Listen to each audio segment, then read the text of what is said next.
Being the richest man in the world and world-renowned as a tech genius, many people are curious about Elon Musk's personal views on God and religion.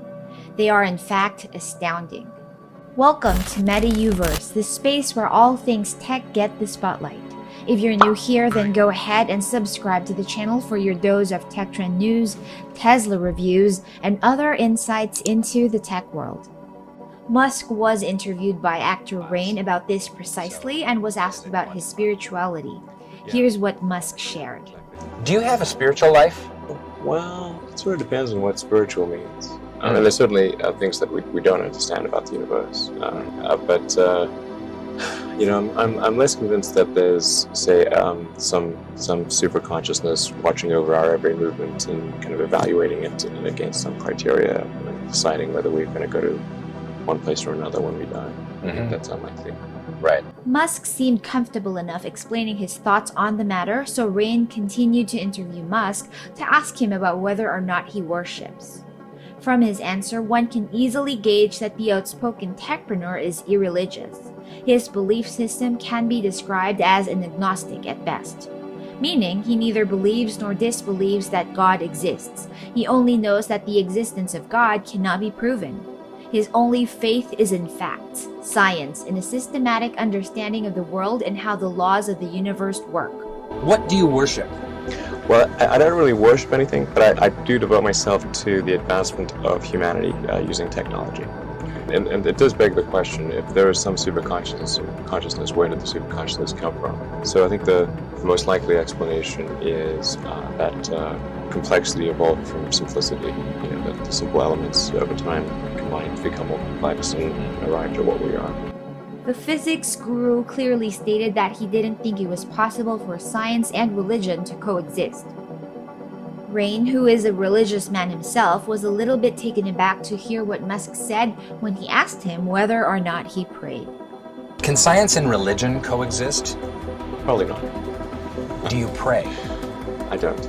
I didn't even pray when I almost died of malaria. Wow, that's really not praying. Right. So you put your money where your bug spray was. Yeah. You're blowing my mind. You deal with so much stuff. I mean, you deal with space travel and energy and the source of consciousness, and you're thinking about all of these giant life's big questions. What blows your mind?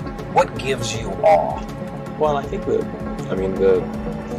nature of the universe gives me awe, and just the huge expanse of the universe, how far away things are and how big they are. And the fact that there are things like supermassive black holes that are equal to 1 billion suns. What about dark matter? Doesn't that freak you out too? Yeah, and dark matter is also, dark matter, dark energy are kind of interesting, because I'm not sure what those actually are. People don't know what those actually are, and it's particularly dark energy. In fact, that may be an argument for this being a simulation, because in a simulation, you can just make things be however you want. The laws don't all have to be consistent. Elon Musk is far from ignorant when it comes to religion and spirituality. In fact, as a young boy in Pretoria, South Africa, Elon Musk attended a Jewish preschool and an Anglican Sunday school. He also read the Bible and is quite well versed in it, as you will see in this interview. Okay, how many people have actually read the Bible? Fewer than probably say they have, but... Oh yeah, do you have at one point, when I was a kid, I had this existential crisis, and I was trying to figure out what's the meaning of life.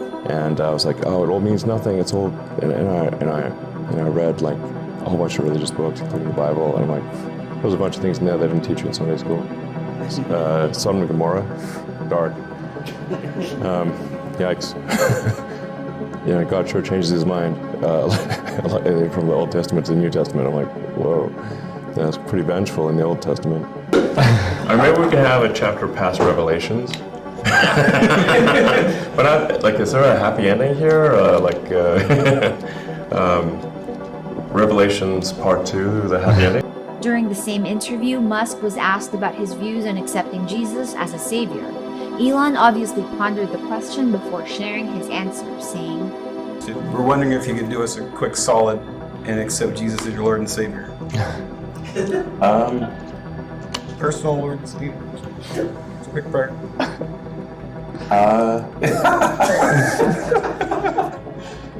hey, if if Jesus is saving people, I mean, I wouldn't stand in his way. You know, like, oh, sure, I'll be saved. Why not? Sweet, we did it. Musk also elaborated on many biblical teachings, specifically the things he agreed with or how humans should treat fellow human beings. In the same breath, he obviously didn't think much of one of Jesus' miracles, which was turning water into wine at a wedding feast. This truly showed how much of it he had read and knows of. I mean, let's just say, like, I agree with the principles that Jesus advocated. You know, there's great wisdom in the teachings of Jesus, and I agree with those teachings. And things like turn the other cheek are very important, because as opposed to an eye for an eye leaves everyone blind. So forgiveness, you know, is important, and treating people as you would wish to be treated.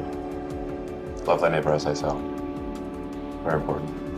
And like, Jesus was obviously very pro-alcohol, you know, because one of his miracles was turning water into wine. Yeah. And that was like, they were having a party. They ran out of wine. Okay. And they're like, let's keep this banter going. Good stuff. Who can solve this problem?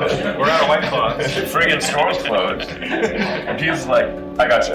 Okay. Water, now wine. And like, party on. You know? So, you know, Accurate. pro-partying with alcohol is literally one of the miracles.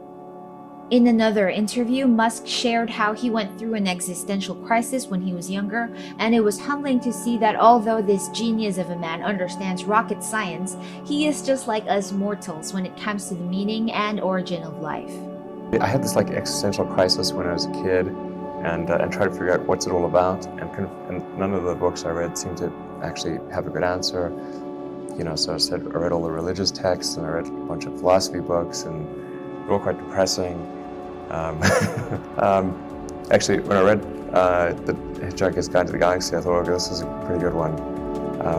You know, just to sort of try to gain greater enlightenment over time. That seems like a good goal. If we don't really know what the meaning of life is, or even really what the right questions are to ask, but if we can improve our understanding of the universe, then eventually we can figure out what the right question to ask is. You know, if it's not meaning of life, it's something. You know. Truly, whatever religion Musk belongs to, whatever he believes, whether he is spiritual or not, doesn't really count for much. What does is how selfless this man really is, how he cares so much for humanity that he has made it his mission in life to turn us into a multi-planetary species. Realistically speaking, he probably won't even see this come to fruition in his lifetime, yet that remains to be his life's goal. What are your thoughts on Musk's spiritual views? Do they matter to you at all? Sound off in the comments below. Thank you for watching, and don't forget to subscribe for more Tesla and tech updates on this space.